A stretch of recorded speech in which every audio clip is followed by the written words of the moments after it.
السلام علیکم ورحمۃ اللہ تعالی وبرکاتہ۔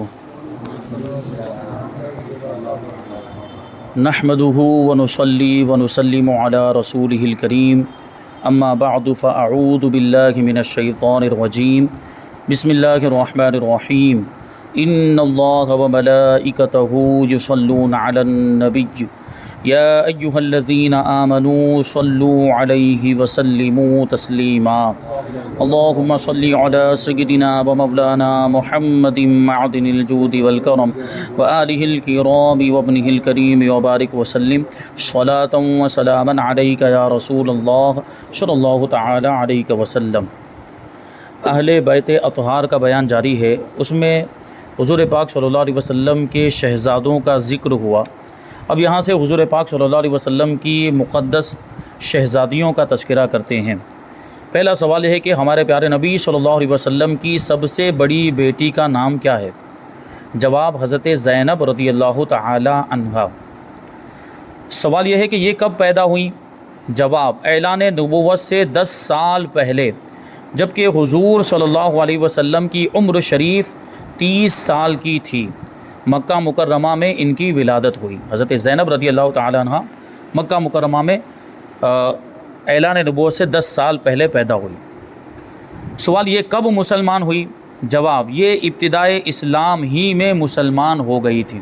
ظاہر سی بات ہے، حضور پاک صلی اللہ علیہ وسلم کی بیٹی ہیں اور ام المؤمنین حضرت خدیجہ رضی اللہ تعالی عنہا آپ کی والدہ ہیں، تو حضرت خدیجہ سب سے پہلے مسلمان ہونے والی خاتون ہیں، سب سے پہلے آپ اسلام لائی، تو آپ کی بیٹیوں پر بھی تو اس کا اثر ہونا تھا۔ اور حضور پاک صلی اللہ علیہ وسلم کی بیٹیاں اگر ایمان لانے میں تاخیر کریں تو پھر یہ تو مناسب بات نہیں، اس لیے ان کے بارے میں فرمایا گیا کہ یہ ابتدائی اسلام ہی میں مسلمان ہو گئی تھی۔ ان کی شادی کب اور کس سے ہوئی؟ جواب اعلان نبوت سے پہلے ہی ان کی شادی ان کے خالہ زاد بھائی ابو العاص بن ربیع سے ہو گئی تھی۔ خالہ زاد بھائی یعنی خالہ کے بیٹے۔ ابو العاص حضرت بی بی خدیجہ رضی اللہ تعالی عنہا کی بہن حضرت حالہ رضی اللہ تعالی عنہا کے بیٹے تھے۔ حضور اکرم صلی اللہ علیہ وسلم نے حضرت خدیجہ رضی اللہ تعالی عنہا کی سفارش سے حضرت زینب رضی اللہ تعالی عنہا کا ابو العاص کے ساتھ نکاح فرما دیا تھا۔ ہوتا ہے نا، ایسے بھی رشتہ داریاں ہوتی ہیں آپس میں، تو کبھی بیوی کی رشتہ داری کی وجہ سے نکاح کر دیا جاتا ہے، کبھی شوہر کی رشتہ داری کی وجہ سے نکاح کر لیا جاتا ہے۔ تو یہاں پر حضور پاک صلی اللہ علیہ وسلم نے ام المؤمنین حضرت خدیجہ رضی اللہ تعالی عنہا کی رشتہ داری کا خیال کیا، یعنی آپ کی بہن کے لڑکے ابو العاص بن ربیع کے ساتھ حضرت زینب رضی اللہ تعالی عنہا کا نکاح فرما دیا تھا۔ ابو العاص کب مسلمان ہوئے؟ تو جواب ہے کہ ابو العاص 7 ہجری میں مسلمان ہوئے۔ سوال حضرت زینب رضی اللہ تعالی عنہا کی وفات کب ہوئی؟ جواب 8 ہجری میں ہوئی۔ انہیں کس نے غسل میت دیا؟ حضرت ام ایمن، حضرت سودا بنت زمعہ اور حضرت ام سلمہ رضی اللہ تعالی عنہن نے ان کو غسل دیا۔ کیونکہ دیکھیں، عورت کے لیے ضروری ہے کہ ان کو کون غسل دے گا؟ عورت ہی غسل دے سکتی ہے، خاتون کو خاتون ہی غسل دے سکتی ہیں۔ تو یہ خواتین مقدس خواتین ہیں، انہوں نے حضرت سودا بنت زمعہ تو حضور کی زوجہ محترمہ اور حضرت ام سلمہ بھی حضور کی زوجہ محترمہ ہیں، لیکن حضرت ام ایمن رضی اللہ تعالی عنہ یہ حضرت عبداللہ جو حضور کے والد ماجد ان کی یہ باندی تھی، اور ان کی وفات کے بعد حضرت آمنہ بی بی آمنہ حضور کی والدہ رضی اللہ تعالی عنہ کی خدمت کرتی رہی، اور پھر ان کے بعد حضور پاک صلی اللہ علیہ وسلم کی انہوں نے خدمت کی، بلکہ حضور پاک صلی اللہ علیہ وسلم کی انہوں نے پرورش کی ہے۔ حضرت ام ایمن رضی اللہ تعالی عنہ نے کتنی بڑی ان کو سعادت حاصل ہوئی، حضور پاک صلی اللہ علیہ وسلم ان کا بہت احترام کیا کرتے تھے۔ تو حضرت ام ایمن، حضرت سودا بنت زمعہ اور حضرت ام سلمہ رضی اللہ تعالی عنہن نے حضرت زینب رضی اللہ تعالی عنہا کو غسل دیا۔ آگے سوال ہے کہ انہیں کفن دفن کس نے کیا؟ حضور پاک صلی اللہ علیہ وسلم نے ان کے کفن کے لیے اپنا تہبند شریف عطا فرمایا، یعنی اپنی مبارک لنگی عطا فرمائی، اور اپنے دستے مبارک سے ان کو قبر میں اتارا۔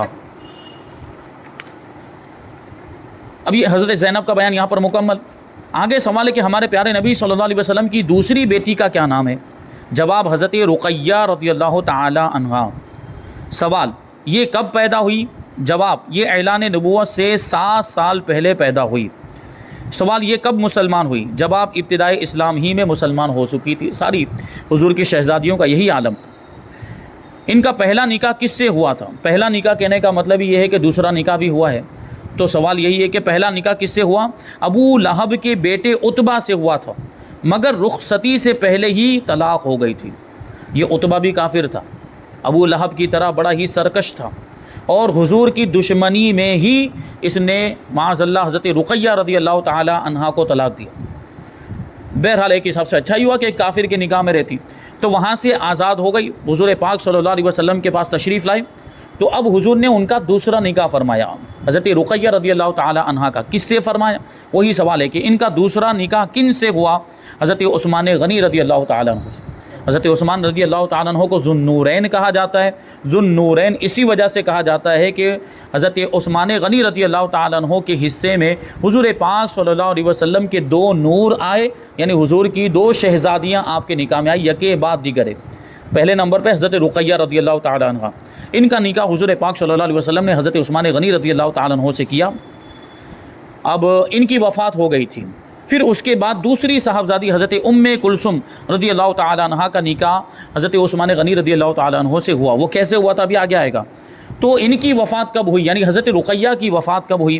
تو جواب ہے کہ جنگ بدر کی فتح کے دن سخت بیماری کی وجہ سے 20 سال کی عمر میں حضرت بی بی رقیہ رضی اللہ تعالی عنہا کی وفات ہو گئی، اور اسی وجہ سے حضرت رقیہ کے بیمار ہونے کی وجہ سے ہی حضرت عثمان غنی رضی اللہ تعالیٰ عنہ جنگ بدر میں شریک نہیں ہو سکے تھے، لیکن اللہ کے رسول صلی اللہ علیہ وسلم نے ان کو غنیمت میں سے حصہ عطا فرمایا تھا، اور ان کو بھی اصحاب بدر میں ہی شمار فرمایا، کیونکہ مجبوری کی وجہ سے شریک نہیں ہو سکے تھے حضرت عثمان غنی۔ اور حضرت عثمان غنی رضی اللہ تعالیٰ عنہ کی بڑی ہی خصوصیات ہیں۔ وہ حدیبیہ والا بیعت رضوان والا واقعہ آپ کے سامنے ہوگا کہ حضرت عثمان غنی رضی اللہ تعالیٰ عنہ کو حضور نے مکہ مکرمہ بھیجا تھا بات چیت کرنے کے لیے۔ جب حدیبیہ کے میدان میں مسلمانوں کو روک دیا تھا، کفار نے مکہ میں داخل نہیں ہونے دیا تھا، تو حضور نے حضرت عثمان کو، کیونکہ آپ کی ایک شرافت آپ مانے جاتے تھے اور بڑے لوگوں میں آپ کا شمار ہوتا تھا مکہ مکرمہ کے اندر، تو حضور نے اس لیے حضرت عثمان کو بھیجا کہ آپ کی بات کا اثر ہوگا۔ تو آنے میں تاخیر ہو گئی، افواہ اڑ گئی کہ معاذ اللہ کفار نے حضرت عثمان کو شہید کر دیا۔ تو اس وقت حضور پاک صلی اللہ علیہ وسلم نے اپنے ایک ہاتھ کو حضرت عثمان کا ہاتھ قرار دیا، اور دوسرا ہاتھ اس ہاتھ پر رکھ کر یہ کہا تھا کہ یہ عثمان کی بیعت ہو رہی ہے۔ یعنی دوسرے صحابہ کرام نے تو اپنا اپنا ہاتھ رکھا تھا، لیکن حضور نے اپنے مقدس ہاتھ کو حضرت عثمان کا ہاتھ فرمایا۔ یہ خصوصیت حضرت عثمان غنی رضی اللہ تعالیٰ عنہ کو حاصل ہے۔ اور ہاتھ کی بات آئی تو ایک واقعہ یاد آ گیا حضرت عثمان غنی رضی اللہ تعالیٰ عنہ کا، کہ جب مسلمان ہوئے تھے حضرت عثمان غنی، حضرت ابوبکر صدیق رضی اللہ تعالیٰ عنہ کے دوستوں میں شمار ہوتا تھا، اور حضرت ابوبکر صدیق کے بارے میں آپ نے سنا ہے سب سے پہلے مردوں میں کوئی مسلمان ہوا ہے تو وہ حضرت ابوبکر صدیق رضی اللہ تعالیٰ عنہ ہیں۔ اور پھر آپ نے اپنے دوستوں میں تبلیغ کرنا شروع کیا، تو آپ کے دوستوں میں حضرت عثمان غنی بھی آتے تھے، تو 3-4 دن کے وقفے کے اندر ہی حضرت عثمان غنی رضی اللہ تعالیٰ عنہ بھی حضرت ابوبکر صدیق رضی اللہ تعالیٰ عنہ کی تبلیغ کی وجہ سے مسلمان ہو گئے، اور حضور پاک صلی اللہ علیہ وسلم کے دستے مبارک میں اپنا ہاتھ دے کر آپ نے اسلام کی بیعت کی، یعنی کلمہ پڑھا، مسلمان ہو گئے حضور کے ہاتھ میں ہاتھ دے کر۔ فرماتے ہیں کہ جب سے میں نے حضور کے ہاتھ میں ہاتھ دیا ہے، اس وقت سے لے کر آج تک کبھی بھی میں نے اس ہاتھ سے اپنی شرمگاہ کو نہیں چھوا۔ وہ اس ہاتھ کا ادب کرتے تھے، کیونکہ یہ ہاتھ حضور کے ہاتھ میں دیا تھا، تو یہ شان، یہ سیدھا ہاتھ ہی تھا، سیدھا ہاتھ حضور کے ہاتھ میں دیا تھا، تو اس ہاتھ سے کبھی بھی انہوں نے اپنی شرمگاہ کو نہیں چھوا۔ یہ حضور کا اتنا ادب کرتے تھے، اور سنتوں پر عمل کرنے کا بھی جذبہ۔ بہرحال ایک واقعات کا سلسلہ ہے، انشاءاللہ پھر کبھی کسی موقع پر عرض کیا جائے گا۔ تو جنگ بدر کی فتح کے دن حضرت بی بی رقیہ رضی اللہ تعالیٰ عنہ کی وفات ہو گئی۔ حضرت بی بی رقیہ کے بیٹے کا نام کیا ہے؟ تو جواب دیتے ہیں حضرت عبداللہ رضی اللہ عنہ۔ یہ اپنی والدہ کے بعد 4 ہجری میں 6 سال کی عمر میں ہی فوت ہو گئے تھے۔ آگے حضرت ام کلثوم، یہ حضور پاک صلی اللہ علیہ وسلم کی تیسری بیٹی۔ سوال ہے کہ ان کا پہلا نکاح کس سے ہوا تھا؟ جواب، ابو لہب کے بیٹے عتیبہ سے ہوا تھا۔ یہ ابو لہب کے دونوں بیٹے تھے، ایک کا نام عتبہ اور دوسرے کا نام تھا عتیبہ، اور ایک پہلے والے کے ساتھ حضرت رقیہ کا نکاح ہوا تھا، اور اس کے ساتھ عتیبہ کے ساتھ حضرت بی بی ام کلثوم کا نکاح ہوا تھا۔ یعنی یہ اعلان نبوت سے پہلے کی بات ہے۔ اعلان نبوت وہ سماجی تعلقات کی وجہ سے کہ ابو لہب حضور کا چچا، تو اس رشتہ داری کی وجہ سے بھی نکاح ہو گیا تھا، کیونکہ ابھی حضور نے اعلان نبوت فرمایا ہی نہیں، تو کسی کے مسلمان یا کافر ہونے کا ابھی کوئی مطلب ہی نہیں تھا۔ وہ مشرک تو تھا ابو لہب، لیکن یہ اسلام کی وجہ سے کسی کو کافر کہا جائے یا حضور کا منکر کہا جائے یا اسلام کی وجہ سے اسلام کا منکر کہا جائے، جھٹلانے والا کہا جائے، یہ تو حضور نے 40 سال کی عمر میں اعلان نبوت فرمایا اس کے بعد کی بات ہے۔ تو اس وقت نکاح ہو چکا تھا، تو ابو لہب کے دونوں بیٹوں سے حضور کی 2 صاحبزادیوں کا نکاح ہوا تھا، اور ابو لہب کے دوسرے بیٹے عتیبہ سے حضرت ام کلثوم رضی اللہ تعالی عنہا کا نکاح ہوا تھا، مگر رخصتی سے پہلے ہی طلاق ہو گئی تھی، اس نے بھی اسی وجہ سے طلاق دے دی۔ سوال کہ ان کا دوسرا نکاح کن سے ہوا؟ جواب حضرت بی بی رقیہ رضی اللہ تعالی عنہا کی وفات کے بعد ربیع الاول کے مہینے میں 3 ہجری میں حضور پاک صلی اللہ علیہ وسلم نے حضرت بی بی ام کلثوم رضی اللہ تعالی عنہا کا حضرت عثمان غنی رضی اللہ تعالی عنہ سے نکاح کر دیا، مگر ان کے شکم مبارک سے کوئی اولاد نہیں ہوئی۔ تو حضرت عثمان غنی رضی اللہ تعالیٰ عنہ کے حصے میں حضور پاک صلی اللہ علیہ وسلم کی 2 صاحبزادیاں آئیں، اور حضور کی صاحبزادیاں بھی نور ہیں، اس وجہ سے حضرت عثمان غنی کو ذو النورین کہا جاتا ہے، 2 نور والا۔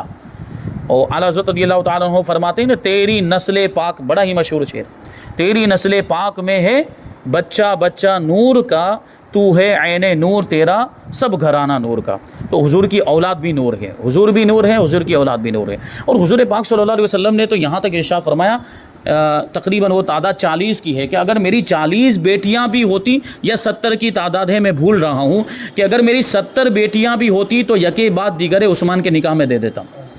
حضرت عثمان سے ایسی حضور پاک صلی اللہ علیہ وسلم کو محبت تھی، اور پھر حضرت عثمان ایسے با اخلاق بھی تھے، اور آپ کی حیا کا معاملہ ایسا تھا کہ حضور نے فرمایا کہ عثمان سے تو فرشتے بھی حیا کرتے ہیں۔ تو ایسا با اخلاق انسان ہو، ایسا شرافت والا انسان ہو، تو اس سے کوئی اپنی بیٹیاں کیوں نہیں بھی آئے گا، وہ بھی حضور پاک صلی اللہ علیہ وسلم۔ تو حضور پاک صلی اللہ علیہ وسلم کے داماد ہونے کا شرف 2 صحابہ کرام کو حاصل ہے۔ وہ کون ہے؟ ایک حضرت عثمان غنی رضی اللہ تعالیٰ عنہ، اور دوسرے مولا کائنات علی مرتضیٰ شیر خدا رضی اللہ تعالیٰ عنہ۔ آگے سوال ہے کہ حضرت ام کلثوم رضی اللہ تعالیٰ عنہ نے کب وفات پائی؟ شعبان کے مہینے میں 9 ہجری میں وفات پائی۔ ٹھیک ہے، داماد کا تذکرہ ہو گیا، 2 داماد ہیں لیکن دو سسر ہیں حضور کے، یعنی حضرت ابوبکر صدیق رضی اللہ تعالیٰ عنہ اور حضرت فاروق اعظم، یہ دونوں حضور کے سسر ہیں۔ ابھی ازواج مطہرات میں آپ نے پڑھا، حضور کی مقدس بیویوں میں ایک بیوی ام المؤمنین حضرت عائشہ صدیقہ رضی اللہ تعالیٰ عنہ، یہ کس کی بیٹی تھی؟ حضرت ابوبکر صدیق رضی اللہ تعالیٰ عنہ۔ تو اس اعتبار سے حضرت ابوبکر کیا ہوئے؟ حضور کے سسر ہوئے۔ اور حضرت بی بی حفصہ رضی اللہ تعالیٰ عنہ، یہ فاروق اعظم کی بیٹی تھی۔ تو اس طرح سے دیکھیں تو خلفائے راشدین میں 2 حضور کے سسر ہیں، تو 2 حضور کے داماد ہیں۔ حضرت بی بی ام کلثوم رضی اللہ تعالیٰ عنہ کی نماز جنازہ کس نے پڑھائی؟ جواب، حضور پاک صلی اللہ علیہ وسلم نے ان کی نماز جنازہ پڑھائی، اور یہ جنت البقیع میں دفن کی گئی۔ یہ ساری مقدس بیویوں، حضور پاک صلی اللہ علیہ وسلم کی شہزادیوں اور اہل بیت اطہار کے مزارات وہاں جنت البقیع کے اندر موجود ہیں، لیکن ان بدبختوں نے، نجدیوں نے، وہ جو مزارات پر قبے بنے ہوئے تھے، گنبد بنے ہوئے تھے، باقاعدہ مزارات جیسے ہوتے ہیں ویسے ترکی حکومت کا جو زمانہ تھا اس میں یہ بنے ہوئے تھے۔ خاص طور پر یہ حضرت خاتون جنت کا جہاں پر مزار، امام حسن کا مزار ہے اس کے بغل میں، امام جعفر صادق، امام زین العابدین، امام محمد باقر، یہ سارے مزارات وہاں پر ایک لائن سے ہیں۔ یہاں ایک بہت بڑا قبہ بنا ہوا تھا، ایک بہت بڑا مزار بنا ہوا تھا، اس کو بھی انہوں نے ختم کر دیا۔ اور جو مزارات جو تھے، جس طرح ہمارے یہاں پہ عام طور پہ قبریں ہوتی، ان قبروں کو بھی بالکل زمین سے ملا دیا، صرف کچھ نشانات باقی رکھے، اور قبرستان کے اندر راستے نکال دیے، قبرستان کے بیچوں بیچ سے روڈ نکلے ہوئے ہیں، وہاں پہ گاڑیاں چل رہی ہیں، وہاں پہ لوگ چل رہے ہیں۔ ہم لوگ گئے جنت البقیع کے اندر، تو جنت البقیع میں جو راستہ بنا ہوا تھا وہاں سے ہم لوگ داخل ہوئے، تو یہی ذہن میں سوال آیا کہ یہ راستہ تو پہلے تھا نہیں، یہ راستہ تو بعد کا بنا ہوا ہے، تو خدا نہ خواستہ ہم یہاں پہ چل تو رہے ہیں، لیکن معاذ اللہ کہیں کسی صحابی کی قبر پر ہمارے پاؤں نہ پڑ جائے، فوراً وہاں سے واپس ہو گئے۔ آگے بڑھنے کا دل ہی نہیں چاہا، یہ کیسے جا سکتے، دل نے گوارا ہی نہیں کیا کہ کسی صحابی کی قبر پر یا کسی مقدس ہستی کی قبر پر ہمارا پاؤں پڑ جائے، بے ادبی ہو جائے، تو خدا نہ خواستہ ہماری آخرت برباد ہو جائے۔ تو اس ادب کے تقاضے کے تحت ہم واپس آ گئے، دروازے پر کھڑے رہ کر ہی ہم نے فاتحہ پڑھا اور ایصال ثواب کیا۔ یہ بات ذہن میں رہنی چاہیے کہ انہوں نے یہ کیا۔ اور جو مکہ مکرمہ کا جو قبرستان جنت المعلا جس کو کہا جاتا ہے، وہاں پر بھی بڑے معاملات، وہاں بھی قبرستان کے بیچ میں سے راستہ نکلا ہوا ہے، قبرستان کے بیچ سے بہت بڑا روڈ نکلا ہوا، 2 حصوں میں اس کو تقسیم کر دیا۔ وہ پہلے ایک ہی حصے میں تھا، اب اس کو 2 حصوں میں کر دیا، بیچ میں سے روڈ جا رہا ہے، بعد میں معلوم کرنے پر پتہ چلا کہ وہ روڈ بعد میں بنا ہے وہ بھی قبرستان کا ہی حصہ تھا، اور ایک روڈ جو ہے انہوں نے انڈر گراؤنڈ بنایا ہوا ہے، نیچے سے وہ یہ اس والے روڈ کے نیچے سے جاتا ہے اور پھر ادھر قبرستان میں سے نکلتا ہے، اور قبرستان کے بیچوں بیچ میں سے نکلتا ہے، لوگ گاڑیاں لے کے وہاں قبرستان میں پہنچتے ہیں۔ یہ معاملات انہوں نے کیے ہوئے ہیں، اور اس طرح جو ہے کہ مقدس مقامات کی بے ادبی انہوں نے کی۔ اللہ تبارک و تعالیٰ ان کو غارت کرے اور اس گلشن سے، اس چمن سے ان کو جلدی نکالے۔ حضور مفتی اعظم ہند کا شعر اس موقع پر میں اکثر کہتا ہوں کہ تیرے حبیب کا چمن کیا برباد، یہ حضور پاک صلی اللہ علیہ وسلم کا چمن ہی ہے مدینہ منورہ، تیرے حبیب کا چمن کیا برباد، الہی نکلے یہ نجدی بلا مدینے سے۔ جلدی سے یہ ختم ہو، سنیوں کی حکومت آ جائے تو ان ساری چیزوں کی بازیافت ہو سکے، پھر سے ان مقدس مقامات کی شان اور رونق یہ بحال ہو جائے، اور پھر سے وہی پہلے والے معاملات ہم کو دیکھنے کو ملے۔ اللہ کی بارگاہ میں یہی دعا کرتے ہیں۔ آگے ہے ہمارے پیارے نبی صلی اللہ علیہ وسلم کی سب سے چھوٹی اور لاڈلی بیٹی کا نام کیا ہے؟ جواب حضرت فاطمہ زہرا بطول رضی اللہ تعالی عنہا۔ ان کا لقب کیا ہے؟ فرماتے ہیں زہرا اور بطول۔ ابھی یہ دونوں چیزیں ان کا معنی کیا ہوتا ہے وہ بھی بتائیں گے۔ زہرا کا معنی کیا ہوتا ہے؟ اچھا ہمارے یہاں پہ عام طور پر کیا بولتے ہیں؟ زہرا بولتے ہیں۔ زہرا صحیح تلفظ نہیں ہے، صحیح تلفظ کیا ہے؟ زہرا۔ کیا تلفظ ہے؟ زہرا۔ اور بطول یہ بھی حضرت بی بی فاطمہ رضی اللہ تعالی عنہا کا لقب ہے۔ تو یہ صحیح تلفظ، اگر ہم کسی کا نام بھی رکھ رہے ہوں بچی کا تو یہ تلفظ ذہن میں رہ جائے، زہرا نہیں ہونا چاہیے، یہ صحیح تلفظ ہے زہرا۔ تو کیونکہ ہم یہ اسی لقب کی بنیاد پر ہم نام رکھتے ہیں۔ زہرتن ایک عربی میں لفظ بنتا ہے لیکن ہم اس کو مراد نہیں لیتے، وہ پھول کے معنی میں ہوتا ہے، لیکن یہاں جو ہے وہ زہرا ہی ہے جو کلی کے معنی میں، یہ کلی کے معنی میں ہے۔ کہ اعلیٰ حضرت رضی اللہ تعالیٰ عنہ نے وہ جو ایک شعر لکھا ہے، کیا بات رضا اس چمنستان کرم کی، کیا بات رضا اس چمنستان کرم کی، زہرا ہے کلی جس میں، اسی کی طرف اشارہ، زہرا کا معنی ہی کلی ہوتا ہے، زہرا ہے کلی جس میں حسین اور حسن پھول۔ تو چمنستان ہے، پورا گلشن ہے، تو اس میں حضرت بی بی فاطمہ کلی ہیں، تو حضرت امام حسن اور امام حسین یہ پھول ہیں۔ اور حضور ارشاد بھی فرماتے تھے کہ یہ دونوں میرے پھول ہیں جو دنیا میں مجھے عطا کیے گئے، اور حضور پھولوں کی طرح ان دونوں شہزادوں کو سونگھا کرتے تھے۔ ہمارے آپ کے معاملات یہ ہوتے ہیں کہ ہم اپنی اولاد کو چومتے ہیں، لیکن حضور پاک صلی اللہ علیہ وسلم حضرات حسنین کریمین کو سونگھا کرتے تھے، اور ارشاد فرماتے تھے کہ یہ جنت کے پھول ہے اور پھول کو سونگھا جاتا ہے، پھول کو سونگھا جاتا ہے۔ تو یہ شان ہے ان شہزادوں کی اور حضرت بی بی فاطمہ کی۔ فرماتے ہیں کہ یہ کب پیدا ہوئی؟ جواب ہے کہ اعلان نبوت سے 5 سال پہلے پیدا ہوئی۔ ان کا نام فاطمہ رکھنے کی وجہ کیا ہے؟ جواب، رسول اللہ صلی اللہ علیہ وسلم نے فرمایا کہ اس کا نام فاطمہ اس لیے رکھا گیا کہ اللہ پاک نے اس کو اور اس سے محبت کرنے والوں کو دوزخ سے آزاد کر دیا ہے۔ یہ فاطمہ کا ایک مطلب بھی ہوتا ہے چھڑانے والی، دودھ چھڑانے کے لیے بھی فطام کا لفظ آتا ہے۔ تو چونکہ حضرت بی بی فاطمہ رضی اللہ تعالی عنہا کی برکت سے آپ تو ظاہر سی بات جنت میں جانے والی، بلکہ خاتون جنت کہا جاتا ہے، جہنم سے تو دور ہی ہے، آپ کے چاہنے والے بھی جہنم سے دور ہوں گے۔ حضور پاک صلی اللہ علیہ وسلم نے ارشاد فرمایا کہ بے شک فاطمہ نے پاک دامنی اختیار کی اور اللہ پاک نے اس کی اولاد کو دوزخ پر حرام فرما دیا۔ آگے ہے کہ انہیں بطول کیوں کہا جاتا ہے؟ بطول کا مطلب ہوتا ہے زاہدہ، بطول کا ایک مطلب ہوتا ہے کنواری، لیکن کنواری اس وجہ سے نہیں کہا جا سکتا کہ حضرت مولا کائنات سے آپ کا نکاح تو ہوا تھا۔ تو ایک مطلب ہوتا ہے زاہدہ، یعنی دنیا سے بے رغبتی کرنے والی، دنیا سے بالکل بے پرواہ، دنیا کی چیزوں سے کوئی مطلب ہی نہیں۔ تو چونکہ آپ رضی اللہ تعالی عنہ دنیا میں رہتے ہوئے بھی دنیا سے الگ تھی، اس لیے آپ کا لقب ہو گیا بطول۔ اور آگے وہی سوال کہ انہیں زہرا نہیں بلکہ وہی بات آ گئی زہرا، اب اتنا بولا جاتا ہے کہ وہی زبان پہ چڑھتا ہے، زہرا کیوں کہا جاتا ہے؟ تو جواب، زہرا کے معنی ہے کلی۔ آپ رضی اللہ تعالی عنہ جنت کی کلی تھیں، اور آپ رضی اللہ تعالی عنہ کی کبھی ایسی کیفیت نہ ہوئی جس سے خواتین دو چار ہوتی ہیں، یعنی ناپاکی والے معاملات۔ عام طور پر عورتوں کے جو ناپاکی والے معاملات ہوتے ہیں، حضرت بی بی فاطمہ رضی اللہ تعالی عنہ اس سے پاک تھیں، یعنی حیض و نفاس سے پاک تھیں، اور آپ رضی اللہ تعالی عنہ کے جسم سے جنت کی خوشبو آتی تھی جسے حضور پاک صلی اللہ علیہ وسلم سونگھا کرتے تھے، اور اسی وجہ سے آپ کا لقب زہرا ہو گیا۔ اور بھی حضرت بی بی فاطمہ کے القاب ہیں، انہی القاب میں سے ایک لقب ہے طاہرہ اور دوسرا لقب ہے زاکیہ، طاہرہ اور زاکیہ۔ تو یہ لقب کیوں آپ کو ملا، کیسے ملا، اور آپ کو یہ کیوں کہا جاتا ہے؟ تو جواب ہے کہ طاہرہ زاکیہ کا مطلب ہے پاک و صاف، چونکہ آپ رضی اللہ تعالی عنہ بچپن ہی سے اپنے بابا جان حضور رحمت عالم صلی اللہ علیہ وسلم کی نظر رحمت اور فیضان سے ظاہری اور باطنی طہارت و پاکی حاصل کر چکی تھیں، یہاں تک کہ آپ رضی اللہ تعالی عنہ حیض و نفاس سے بھی منزہ و مبرہ یعنی پاک و صاف تھی، آپ کو کبھی بھی زندگی میں حیض نہیں آیا۔ اب ہمارے ذہن میں یہ سوال آتا ہوگا کہ میڈیکل سائنس کے اعتبار سے بچہ جو پیدا ہوتا ہے وہ اسی حیض کے خون کی وجہ سے پیدا ہوتا ہے، جب عورت پریگننٹ ہوتی ہے تو وہ حیض بند ہو جاتا ہے، پیریڈس آنے بند ہو جاتے ہیں، اس کی وجہ یہی کہ وہ خون اب وہ خوراک بنتا ہے پیٹ میں جو بچہ موجود ہے اس کی۔ تو یہاں پہلے ہی سے بی بی فاطمہ رضی اللہ تعالی عنہا کے ساتھ یہ معاملات نہیں تھے، حیض و نفاس سے پاک تھی، تو بچے کیسے پیدا ہوئے؟ یہ اللہ کی قدرت ہے، حضور پاک صلی اللہ علیہ وسلم کا معجزہ ہے، اور معجزہ ہوتا ہی وہ ہے جو عقل میں نہ آئے، جہاں تک عقل کی رسائی نہ ہو۔ تو پاک کی اس کے باوجود اللہ تعالیٰ نے ان کو اولاد عطا فرمائی، جیسا کہ رسول اللہ صلی اللہ علیہ وسلم نے ارشاد فرمایا کہ میری بیٹی فاطمہ انسانی شکل میں حوروں کی طرح حیض و نفاس سے پاک ہے، کیونکہ حوروں کے بارے میں کیا فرمایا قرآن مجید کے اندر کہ لہم فیہا ازواج مطہرہ، جنتیوں کے لیے جنت میں یہ پاکیزہ جوڑے ہوں گے، پاکیزہ بیویاں ہوں گی۔ پاکیزہ بیویاں وہ حور مراد ہیں، وہاں پر تفسیر میں بھی آیا تھا کہ پاکیزہ حور، اور ان کے پاکیزہ ہونے کا مطلب یہ ہے کہ وہ حیض و نفاس کی گندگی سے بھی پاک ہوں گی، اور ظاہری گندگی سے بھی، بدتمیزی، بد اخلاقی اور بری عادتوں سے بھی وہ پاک ہوں گی۔ تو حضور کیا فرماتے ہیں بی بی فاطمہ کے بارے میں کہ یہ دنیا میں انسانی شکل میں حوروں کی طرح بالکل پاک و صاف ہیں، حیض و نفاس سے بھی، اور ظاہر سی بات ہے یہ حیض و نفاس سے پاک ہے، پھر وہ جو حوروں کے جو معاملات کہ بد اخلاقی، بدتمیزی، بری عادتیں، بی بی فاطمہ بھی ان ساری چیزوں سے پاک ہیں۔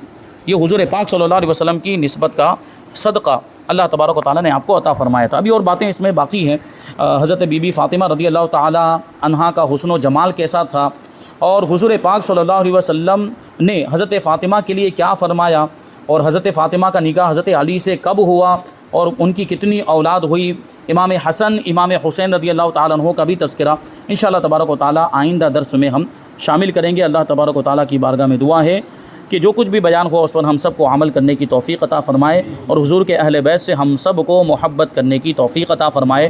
وما علینا الا البلاغ۔ السلام علیکم۔